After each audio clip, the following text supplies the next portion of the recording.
আসসালামু আলাইকুম প্রিয় বন্ধুরা। আসলে ভাবা নাই পাশে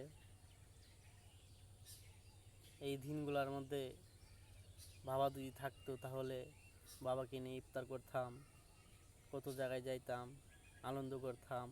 বাবাও তাদের নাতি নাতকুদের নিয়ে খুব খুশি থাকতো, হ্যাপি থাকতো। বাবাকে বলতাম এটা আনো, এটা আনো, ওইটা আনো বলতাম।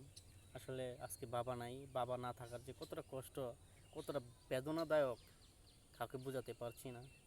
আমি যখন বাবার কথা মনে হয়, নিরম এক জায়গায় এসে বসে থাকি, তখন বাবার কথা মনে হলে খুব কষ্ট লাগে। আসলে বাবা নাই, বাবা যদি থাকতো কত কথা আমাকে শাসন করতো, বকা দিত, ওইটা করিস না, ওইটা করিস না, এই কথা বলতো।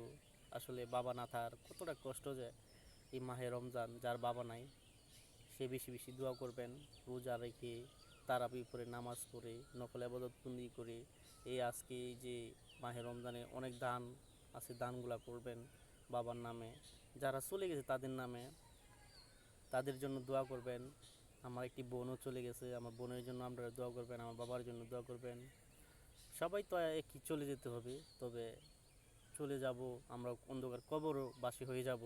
জানি না কোন সময় মত চলে আসে, হঠাৎ করে চলে আসবে, কোন সময় আসবে কিন্তু বলে আসবে না।